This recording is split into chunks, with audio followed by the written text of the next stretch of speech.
बहुत दिनों बाद बाबा ने कुछ आशीर्वाद किया है।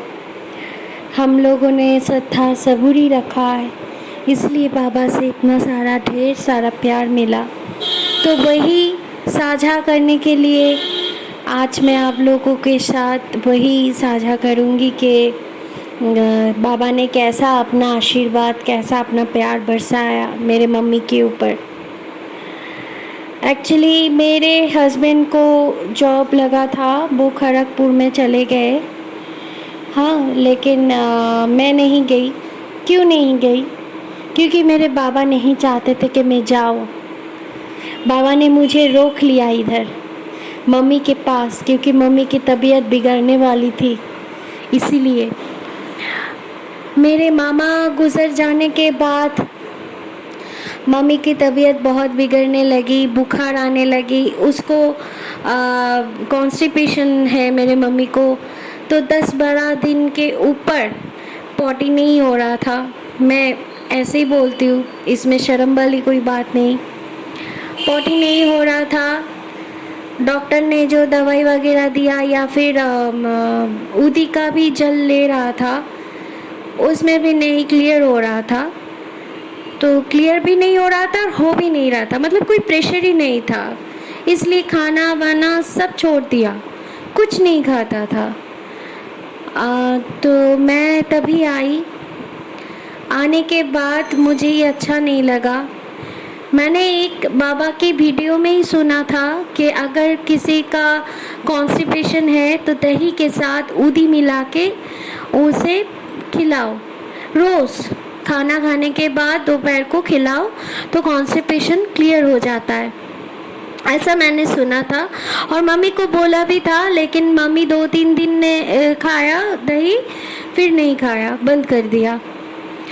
बार बार वो बाज़ार जाकर लेके नहीं आ पाती थी, हम लोग कोई रहते नहीं उनके साथ, तो इसीलिए नहीं ला पाती थी, तो इसलिए खाना बंद हो गया था।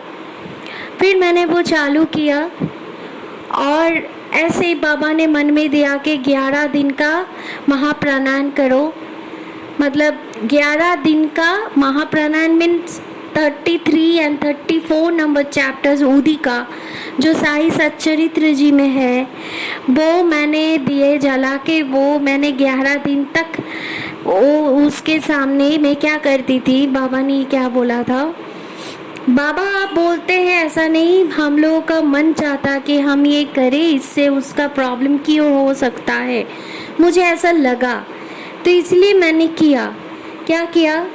दिए जला के बाबा के सामने एक ग्लास में उदी डाल के, उसमें पानी डाल के बाबा के सामने रख के 33 एंड 34 नंबर चैप्टर साई सच्चरित्र जी का वो मैंने पढ़ लिया 11 दिन तक। मैंने मम्मी को जैसे ही वो स्टार्ट हुआ, मेरा 11 दिन का संकल्प स्टार्ट हुआ, कहीं ना कहीं मेरे मन में तो बहुत विश्वास है कि दवा काम करे ना करे, दुआ तो ज़रूर काम करेगी। और मेरे बाबा जो हम लोगों के साथ है, पल पल में बाबा साथ देते, हर क्षण में बाबा साथ देते। तो बाबा ने साथ दिया। मम्मी का कॉन्स्टिपेशन क्लियर हुआ। फिर भी बाबा ने कहा कि उदी भी लो और डॉक्टर भी दिखाओ। बाबा कहीं कभी नहीं कहते कि उदी लो डॉक्टर मत दिखाओ, नहीं, बाबा कभी नहीं कहते। तो वो मैंने 11 दिन का संकल्प किया। मम्मी को बहुत फर्क पड़ा इससे। और फिर डॉक्टर के पास भी गया। हम लोग के पास पैसा भी नहीं था, लेकिन बाबा ने जितना चाहिए था, 950 रुपये चाहिए था मम्मी का डॉक्टर और दवा मिला के, बाबा ने वही 1000 रुपये हम लोगों को जुगाड़ करके दिया। और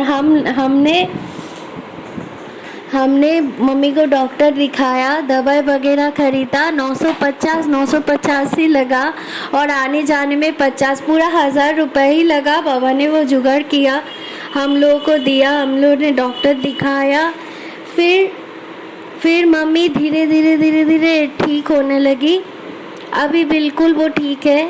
अभी वीकनेस है, लेकिन जो बुखार आया था वो नहीं आया वापस से। और जो कॉन्स्टिपेशन का प्रॉब्लम जो था वो बिल्कुल चला गया है। मतलब डॉक्टर बहुत अच्छे डॉक्टर है, हम लोगों का हाउस फिजिशियन है, बहुत अच्छे डॉक्टर है वो। तो वो भी साई के रूप में आए, इतना अच्छा दवाई दिया कि मम्मी ठीक हो गई। और अभी दही उदी ले रहा है। और 11 दिन का मैंने मम्मी को बोला था कि 11 दिन का संकल्प जैसे ही ख़त्म हो जाएगा फिर देखना क्या होता है। फिर मम्मी का मतलब कॉन्स्टिपेशन क्लियर हो गया था। अभी भी पेट में थोड़ा बहुत दर्द होता है बीच बीच में, लेकिन मम्मी का जो हालत थी, हम लोग बहुत डर गए थे जो हालत थी। लेकिन बाबा का उदी, जागो रखे सैया मार सके ना कोई, वही बाबा ने किया। बाबा का आशीर्वाद बसा, अभी मम्मी मेरी बिल्कुल ठीक है। ये आप लोगों के साथ साझा करना था कि बाबा पे भरोसा रखिए। अगर बीमार हो उदी तो ले ही लीजिए, लेकिन उसके साथ साथ डॉक्टर भी दिखाइए। बाबा कभी नहीं कहते कि उदी लो डॉक्टर मत दिखाओ, नहीं, कभी नहीं कहते बाबा। बाबा तो रास्ता बना के देते हैं। आप बाबा से पूछिए बाबा कौन सा डॉक्टर दिखाए, बाबा वो भी बोल देंगे आपको कि कौन से डॉक्टर के पास तुम्हें जाना है, कहाँ जाना है। मेरे साथ ऐसा हुआ, वो मैंने ऑलरेडी बता चुकी हूँ। आप पिछले एक्सपीरियंस अगर सुनोगे उसमें मैंने बताया कि कैसे 3 दिन में डॉक्टर चेंज करके मेरा प्राण बचाया बाबा ने। तो बाबा ऐसे ही है, बहुत प्यारे हैं। अगर मानो तो सही सब कुछ है, अगर आप मूर्ति मानोगे तो क्या बोलूँ मैं।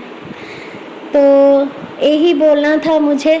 ओम साई राम। बाबा सबके ऊपर अपनी कृपा दृष्टि बनाए रखे, यही बाबा से दुआ करती हूँ।